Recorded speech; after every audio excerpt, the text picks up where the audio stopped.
I graduated from Marshall High School, a all-black segregated high school, which they did the best they could, and I don't think they did bad. Right. We could have probably came through a little bit better otherwise, but then we could have came out a hell of a lot worse. So, what was the environment like in the community then? Because a lot of times people forget. We've come a long way, but there were a lot of things going on back in the day that were challenging, especially for African Americans in the communities. What do you remember about any challenges you may have had? Well, again, the communities were separate.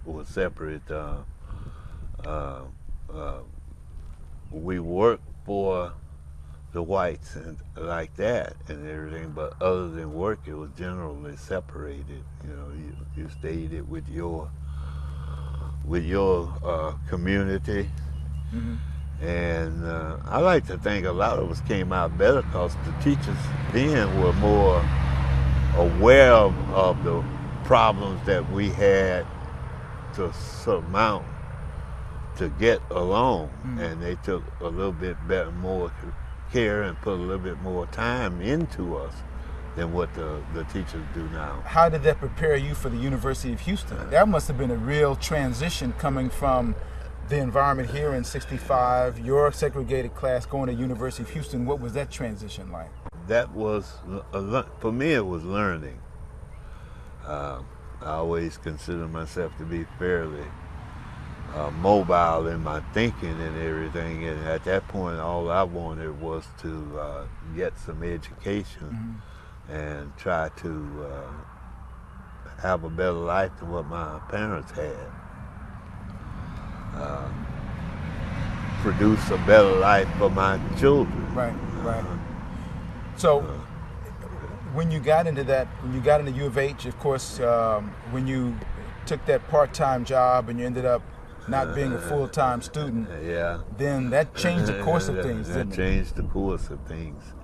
And then they would reclassify you from student deferment to eligible for draft. And it didn't take long for them to fill that quota. You made your decision. You could either choose the route that Muhammad Ali chose, or you could go to Canada, or you could submit. Well, it's your family's here.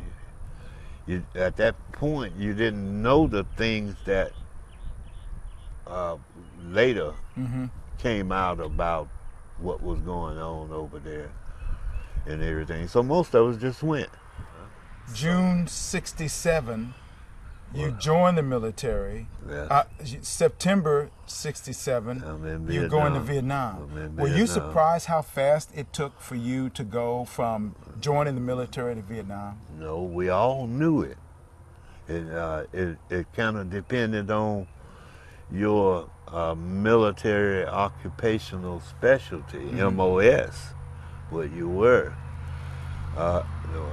What happened to you? I was,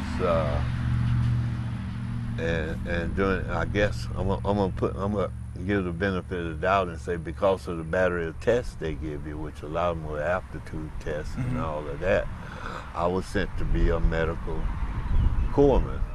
I was there from September to 1st of February with about 3 weeks in the hospital before I was medevaced out. So, January 10th. Terrible day. Terrible day.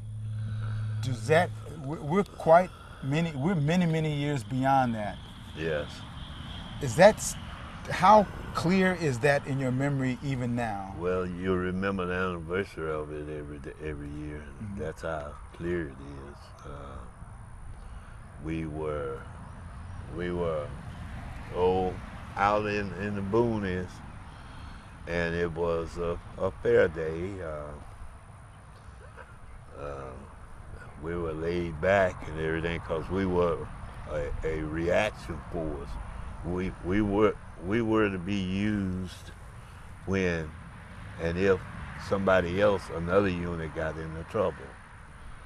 Well, we were there, and our company commander got a call from battalion saying it was an area they wanted us to check out. The President of the United States of America, authorized by Act of Congress March 3, 1863, has awarded in the name of the Congress the Medal of Honor to Specialist 5 Clarence E. Sasser, United States Army, for conspicuous gallantry and intrepidity in action at the risk of his life above and beyond the call of duty. Specialist 5 Clarence E. Sasser distinguished himself on January 10, 1968, while serving as a medical aid man with Company A, 3rd Battalion, 60th Infantry, 9th Infantry Division in the Republic of Vietnam.